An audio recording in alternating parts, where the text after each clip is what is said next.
Rachel, long ago are the days where all we cared about was sustainable packaging or recyclable bottles or cans. We have taken this now to such a higher level when it comes to beauty products and cosmetics. And, it's interesting because today's guest, Deb Millard, we're talking, about some of her brands that are focused on older women. And this wasn't a conversation that you had years ago for people 30 plus, 35 plus, 40 plus. And now all those people are either in menopause or have gone through it. But it's down to, what is the ingredient? Where does it come from? How is it sourced? Every piece of packaging, everything in the supply chain. And I think it's important because it really, I think, raises the standards for everybody. I mean, it does have an impact on price for sure, but from a transparency perspective, I think it's the more information you have about what you're buying and what you're using and where it came from, the better off you are to make an informed choice. Absolutely. And it's really refreshing and interesting to hear that her children, who are adults, but living outside the home, are so influential with their opinions about the planet and sustainability, and that this had such an impact on her in her decision-making with Amyris. Yeah, I love that, how there's a back and forth. Her children are learning from her from a business perspective, and she's learning from them, in addition to all the other parent-child interactions, but really creating a conversation, which we've talked about often, is really the most important is, having a dialogue, as she says, being able to say the word vagina, knowing the difference, as you said, between vulva and vagina. We say this, 1,000 times a day on an average day. And so I think we're a little bit immune to it, but it continues to be so important to be able to have these conversations across generations, across genders. Well, let's talk to Deb and see what she has to say. Welcome to the Business of the V. Hello, friends and colleagues. I'm Dr. Alyssa Dweck. And I'm Rachel Braun-Scherl.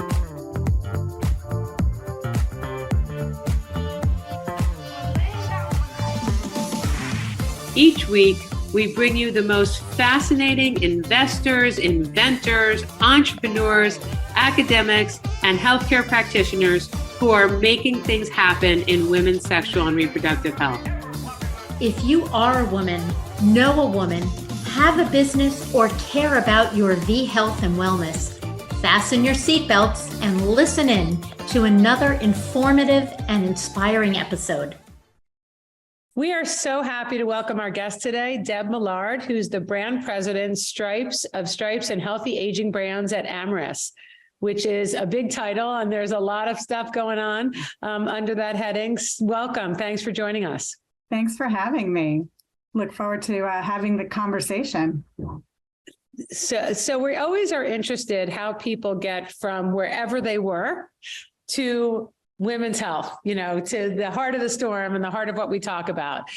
So your previous role before this was at Amazon. What happened there? What did you experience there that made you say you wanted to make the jump over here, or that those skills would be particularly relevant in what you're trying to do at Amyris? Yeah, I think interestingly enough, I've been in retail my whole career. So doing strategic planning, buying, always on the corporate side for companies like Williams-Sonoma, Gap, Sephora. And at times that journey is really tied with the time of life that I'm in. So for example, when I owned my own business, it was a children's furniture accessory store. I was having kids at that time. So it really aligned with where I was. Amazon was incredible because it really, it's a very large scale. Everything's happening very quickly. You're working with a lot of great minds, really driving some crazy innovation. So lots of really great learnings. I went there and I was on the fashion side, bringing new brands onto the Amazon platform. We were working on programs to kind of further develop our point of view when it came to fashion. And then I found myself towards the end, right before I took on this role, working with the Amazon Go, which is the technology of, take it and grab it and just walk out the door. So got to do a lot of really fun things. But as I started to think about that next chapter, it really aligning back to that mission, to where I am in my life, really made a lot of sense for me. So when I started having the conversations with Amyris and talking about menopause and getting into that realm of things, it really just resonated because it is where I am in my life. My kids are gone, out of the house, college and doing their thing. So it really freed me up to think about, like, what do I treasure most in my life? And it's, my relationships with my kids, with my husband, with my girlfriends.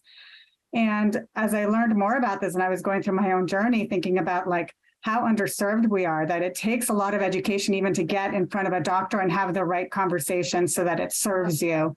So when we're talking about menopause and all of the different symptoms and all of the things that happen, and the fact that it actually starts pretty early in your journey and you don't really even realize what's happening, it just felt like a real opportunity in a space where I could get involved, bring my skills from my very long retail career and apply it to something that I'm passionate about. That's awesome. And Amyris is an interesting company. It's a compilation of brands. Can you talk a little bit about that and where healthy Amyris aging is all and about Stripes science. fits in? Yeah, no, I mean, Amyris is all about science, and they are, we're doing amazing technology around molecules. We are able to take basically a molecule from creation to the shelf. And there's not a lot of companies that can do that. And then our big story is that we're doing it sustainably, right? Like when people say organic or when they say natural, that doesn't mean that you're not harming the earth in doing the things that you're doing, right? Because harvesting from a tree is harmful to trees. Harvesting from a shark's liver is harmful to a shark. So Amyris has been able to develop technologies where we can replicate molecules in a lab with a very small footprint. We do it out of sugarcane fermentation. So sugarcane grows super fast and it takes a very small footprint. So we're able to continuously renew on that and even use the old sugarcane to fuel some of the fuel that we need in order to create the fermentation process. So when you put all of that together, we're not doing harm, we're not compromising our environment, and we're creating really efficacious molecules that help people live better lives. So with squalene, that's something that's been used in cosmetics. We're now probably the largest provider of squalene for all kinds of brands. And it is an amazing emollient that really hydrates and protects the skin. When we were looking to launch Stripes, same type of thing. What is a molecule that we can use that is either too expensive, not scalable, et cetera, and use it in a way that will serve this population of women? So that's where we came up with ectoine, and now we combine ectoine and squalene. We've also done another molecule that is a sugar derivative, and Amyris is constantly working on developing new molecules that serve people for the better without compromising our environment. So it's all about science. It's everything we do is powered by science. And you had mentioned shark liver oil, and I just want everyone to know that wasn't random. Can you define what squalene is? So squalene is derived from sharks' livers. Also, it can be plant derived. It can be derived from olive trees. No matter which way you look at it, you're impacting, right? So you're either killing sharks to get it or you're destroying olive trees to get it. So the fact that we're able to do it through this fermentation process, it's as efficacious, it's incredibly clean, and it's more scalable. I think, we're also able to reduce costing and we make it more accessible to everyone. I always laugh because, my patients often will tell me, well, it's got to be safe. It's natural. And I always come back with so is cyanide and arsenic natural. So Right. We have to be careful how we phrase things. So I want to understand how we go from a molecule to clinical use, and how are these ingredients or molecules studied in actual people? So because it sounds very new age and super, interesting and well studied, but how is it translated to a human? Yeah. So all of our molecules basically mimic the molecule that is naturally existing. So from that perspective, there is no difference in the molecule makeup. So if something has already been studied and safe, we look to mimic that exact same molecule in the way that it lives in nature. So But aside from that, we also do clinical studies with people, and everything that we do, we run clinical studies for all of our formulas and for our molecules. So like even when you take the molecule on its own, that might be safe, but then you put it together with a bunch of other cosmetic ingredients. Yeah. We do clinical studies that involve human beings testing over, anywhere between a 6 to a 3 month time period to assess for efficacy, safety, any reactions. So everything we do goes through that process. That's, very reassuring. We talk a lot about in clinical practice, things like, so I know you have a naturally derived fragrance, right? Yeah. What we worry about are phthalates. So these are chemicals that are likely endocrine disruptors, can really,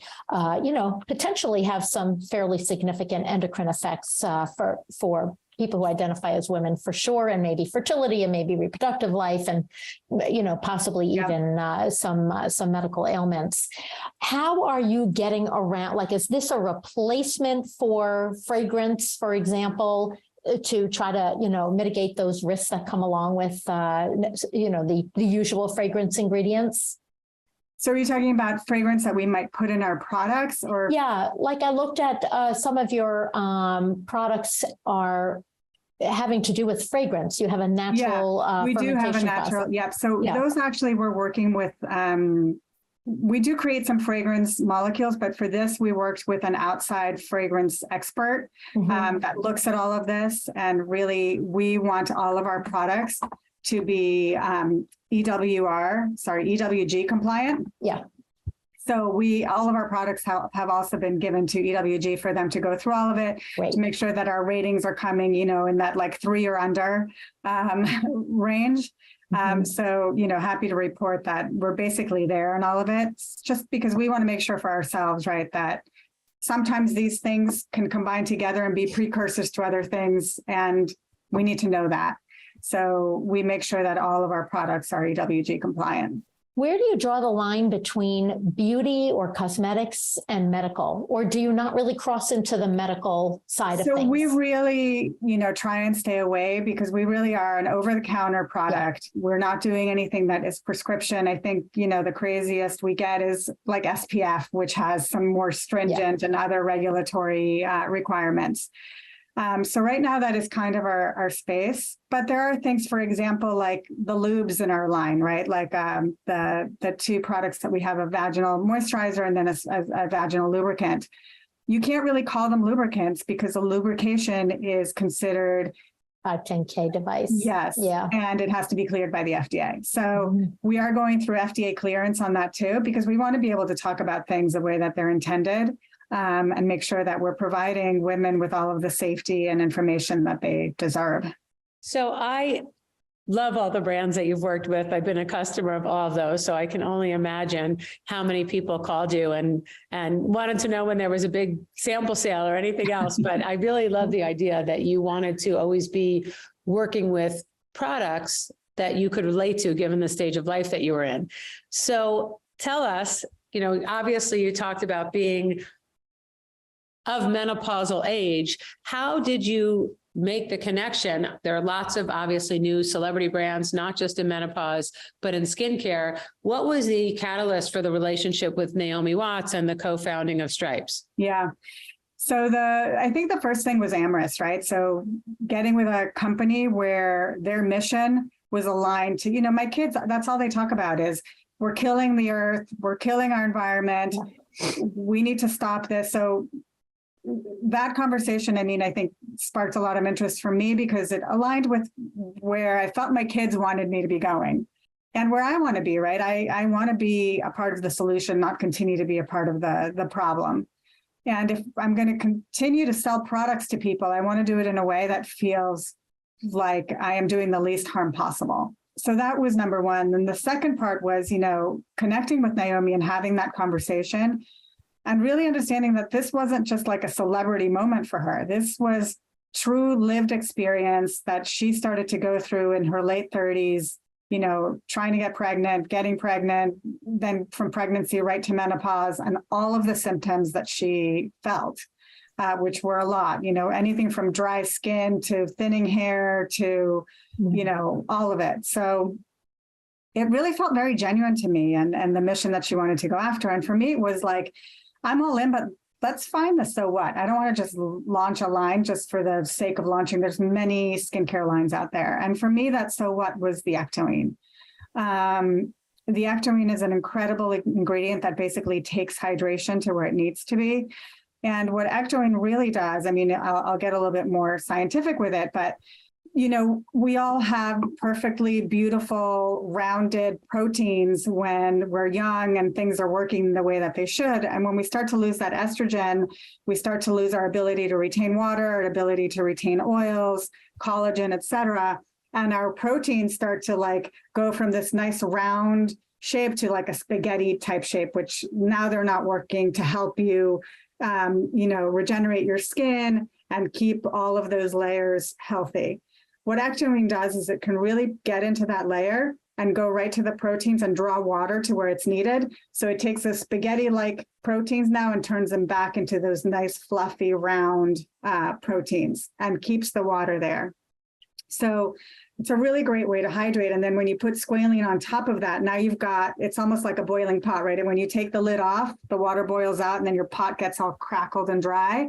But when you put the lid on it, everything that you're doing now with that boiling water, it's nicely bubbling and working the way that it should. So that's what Ectoine and squalene do together. And with hydration being such a major problem for women going through estrogen loss, we thought this was, we want to provide that good foundation. It's not about anti-aging or anti-anything. It's about, let's give you the best foundation that you can, and hydrated skin is a good foundation. Then if you want to use, and our products also have results, right, for in our clinicals for wrinkles, for plumping, for skin laxity. But really what we're most concerned about are our ability to hydrate from the inside out. Here's today's hot flash. At birth, people with ovaries are born with approximately 1 million eggs. And by the time puberty is reached, only about 300,000 eggs remain. How does this differ from hyaluronic acid, which is, of course, all the rage right now in so many cosmetics and lubricants and moisturizers? Yeah. Hyaluronic acid is still a really great moisturizer, but it behaves differently than the Ectoine in how it is able to retain water around the protein. So I think I read it's more efficacious. I think the number is 5. I could be wrong. I don't have the data right in front of me, but it is more. So some of our face creams also have hyaluronic acid because we're trying to we're going to give you everything we can to make you as hydrated as possible. The other thing that we're finding, and we're doing clinicals around Ectoine, so we're not calling it out, but I think we're going to get there pretty quick, is its ability to deal with inflammation as well. So Alyssa, you have people, and you've used the same expression that Deb did, that your practice has evolved as you have evolved and gone through your life. So when you were having babies and even after you were delivering babies, now that you're a little bit older, the majority of your patient population has aged with you. And for those who haven't had the chance to know you, you take a much more holistic, comprehensive approach to care. So I'm curious how often things around skincare, hair loss, and those kinds of issues come up in your office. I know you're talking to women in menopause every day, and they're having all kinds of concerns. For sure. They often quote the 34 symptoms of menopause. I'm sure there's way more than that, depending on who you speak to. But look, patients come in and do complain about hair loss, which is something that they typically will present to their gynecologist for. And whether it's losing clumps of hair or thinning hair or just a changing texture of the hair, this is something that's very concerning because it's external and it's outwardly visible. And that's why I think, it's something that's top of mind for lots of my menopausal women. Skin, I think, just goes into, yes, the gynecologist will hear about complaints regarding dry skin or just if the skin is looser or more lax or not what it used to be. But I really feel like, dermatology is the field that women go to for that. And that is their first stop. I mean, we're just sort of an afterthought. Oh, by the way, thanks for doing my pap smear. Do you have any suggestions for my skin? So a little bit less of a common complaint in the gynecology office. What about around vaginal dryness? Oh, well, that's that's Her bread and butter. Let me turn on my recording. Yeah, I mean, because that's a constant complaint. And, really, I credit podcasts and media and whatnot for really bringing this to the forefront of people's minds, because even a couple of years ago, this wasn't a comfortable topic for so many practitioners to talk about, for patients to talk about, or really for anybody to talk about. And that has truly changed. Yeah, which is great. And that's, we're talking as much as we possibly can about our vaginal products, because you have to say the word vagina. If you don't say it, then people can't get comfortable with it. Yeah. So that's been an area where we're trying to spend a lot of time just talking about to get women comfortable. Yeah, I will say, I speak vagina, obviously I'm a gynecologist, so never had a problem with that, but people do look at me funny from time to time. But there's a real difference between the vagina and the vulva. And I'm often find myself educating my patients and basically anybody who will listen as to the difference, because they are different, different types of organs. Right. Mm-hmm. Yeah. Yeah. So we can't talk about building a women's health business without talking about the realities of figuring out how to get your message out there and some of the limitations you face trying to get your message on social channels. Have you experienced that? Have you figured out a workaround, as some companies have? Yeah. So right now, we haven't had too much of a problem. I think we're kind of small still, so nobody's really picked up on us yet. And you come with the science piece first. So Exactly. But we will be going into places like Amazon and, Sephora and, potentially other channel partners. So we do need to continue to figure out how we get around some of the, because I know Amazon, they immediately put you into the sexual wellness and you're kind of hidden in a corner. And it's like we're almost creating the same thing for sexual wellness as we did for, plus size women, where they always went in the back of the store and nobody could find you. So I haven't heard that analogy. That's amazing. I like that. Yeah. But on the other hand, again, this is not a clinical issue, but even in department stores, Saks or Nordstrom or whatnot, there is a sexual wellness department that's pretty visible. Yeah. So I kind of credit that. Yeah. I think we're becoming more comfortable with this. And that is relatively new. I mean, Nordstrom launched that in January 2021, and then Bloomingdale's came on, and Saks and Nordstrom. Yeah. And from my understanding, nobody has it in store right now. Everybody has, some of them had it in store, and now everybody is doing it online. And I think it's a bit of a wait and see. Let's see how it does. People are used to coming in here to buy mascara and shoes and pocketbooks and, outfits. Let's see if we can get them in the store. So I think that's a really important, and I know we're seeing it in mass retail, as you described, certainly in the Targets and Walmarts, and even Sephora's of the world. So that is all great. And they're actually even starting to not just have it be all over the place. They're starting to make actual categories, which is, all of these are positive changes, because it does require its own category. It shouldn't just be like sitting with the condoms. Of course. The other thing that I noticed, especially you have such an influential person who's, really the face of some of the Stripes products.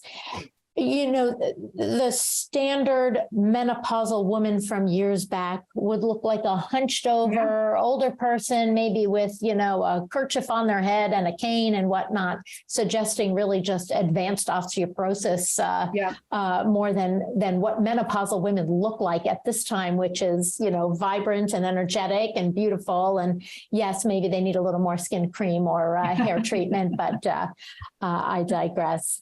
Are you all direct to consumer, and how are you really getting the word out, especially with the limited advertising verbiage that we're allowed to use?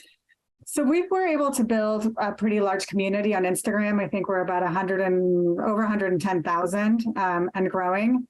We've also have our hotspot, which is also growing nicely. We have about, 3,000-ish, which we just launched, it'll be more of a walled community where you have to sign in. So it's a little bit more protected to have, deeper conversations and more engagement with the community. We've also have menopause guides on our website, as well as a kind of digital magazine that we've launched called Adulted, where we're working with the medical community and menopause experts to really bring forth articles and information based on what our community is telling us that they want to hear about. So we're trying on some of it, we're very light and trying to be fun. We're going deeper into some of the topics, but we're co-authoring a lot with the medical community. So do you have a medical advisory board or? We do. Yeah, we have great. We have a medical doctor, an OBGYN. And then we also, her name is Dr. Lizelle LaFollette. And then we also have Dr. Sarv Zand, who's our dermatologist on board. And then we have lots of brand friends like Kelly Casperson, who's a sexual wellness expert. We've got Mary Claire Haverson, who's also, has built her own community, right? But she's been a great friend to the brand in terms of general questions. She's also just written a book, which has been really well received on nutrition. So we try to align ourselves as much as we can with the experts, because we are not the experts. What we're trying to do is start a conversation and provide as much education and information based on real facts. Can you help us understand, Deb, where the business is? You obviously, Amyris is a collection of brands, and for the ones that you're talking about, where are they in terms of their market development and commercialization? Yeah.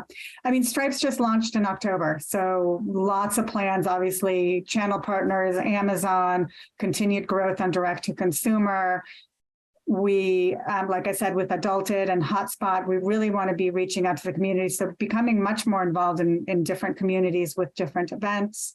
And we also have Menolabs, which is a brand that was acquired by Amyris, which that's more in the supplement space. So we are working also more on the naturopathic side of the wall, because not everybody is going to take HRT. Not everybody, people need different ways to solve different problems. Sure. But I think what unifies everything that we do at Amyris is we want to be really careful that what we're putting out there is going to be safe for the women that are interacting with it. So lots of testing, lots of trials, and even with Menolabs, right, which is a company we acquired, we've just basically put all of their products through a huge audit process to make sure that everything in there is what it's supposed to be, that it's safe, that there's no allergens, and if there are, that we call them out. And so important.